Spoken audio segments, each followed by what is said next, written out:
So I've been thinking a lot about why we choose to serve others, and um, usually when I like kind of reflect back on it, I always think about my grandfather. My grandfather was one of five children who did not go to college. He was the one that did not go to college, and his brothers and sisters went to school to be lawyers and doctors and the such.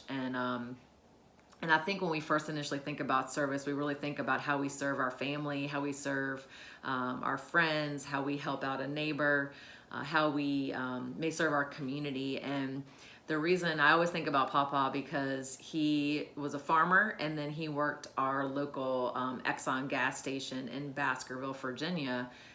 And this man, it was amazing, his work ethic, because he would get there, super early in the morning at like 7 a.m., 7:30. And I can remember riding in the car. He did drive pretty fast. But, sometimes he would let me have a small, like half a cup of coffee, when I was like 7 or 8, as he's flying on the weekends that I might have stayed with my grandparents. But doing that, I actually had an opportunity to go stay with him at the store. And I really think that that was my first opportunity to kind of experience service.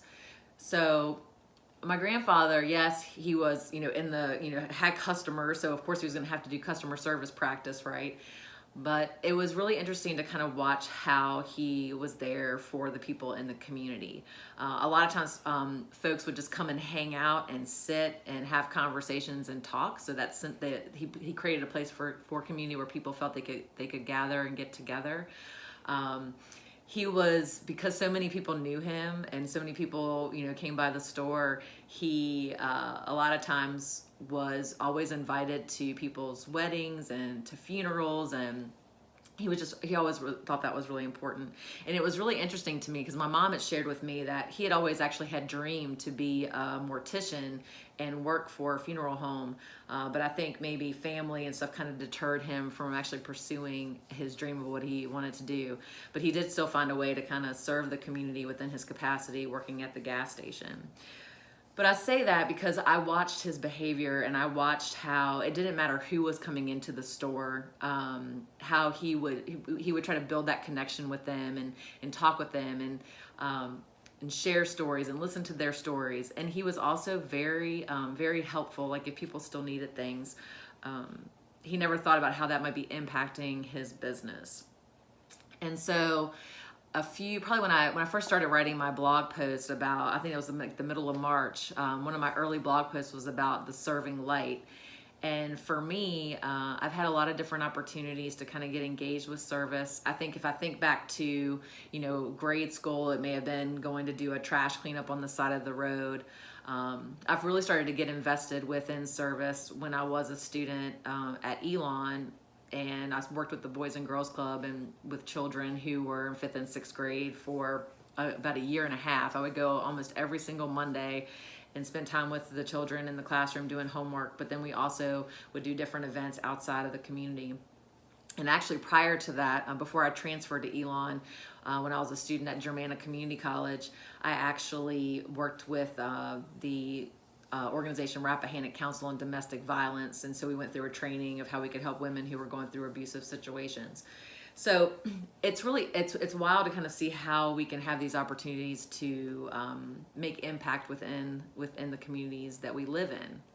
And so for me, I'm really trying to think about how we go into a community when it's not our local community, if that's within another state, if that is internationally. And Second Chance Haiti actually had just posted on social media a video, and it had this statement on it, and it said, "We don't want to do good to feel good. We want to do good to get out of the way and allow a capable community to be more sufficient on their own." So a lot of times, when we're thinking about service, we may come at it with our own agenda. And it's really important that within a local community, like the communities we live in, or if we're traveling internationally for service, that we look at the needs and what are the stories of the people there. What's the country's vision, not our Western vision that we're emplacing onto another group of countries. Same thing with different local communities. You really need to go out into the community and find out what their specific needs are. So I'll be writing more.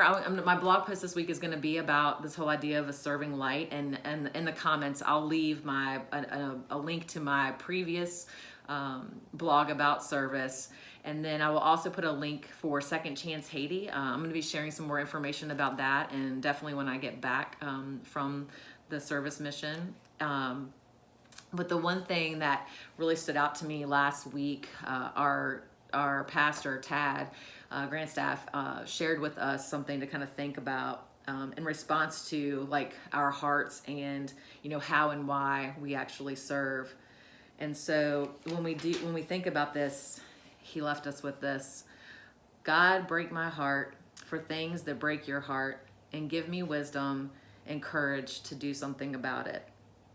And so as I'm preparing to head out with our group in the next week, I'm really going to be pondering that and thinking about, how I can contribute locally and globally, and really the how and why I do it. So I hope you all can kind of think about that within your families and your neighborhoods and your local community, outside in other organizations that you're engaged in, as well as those of you who are traveling internationally, kind of how and why do we do what we do.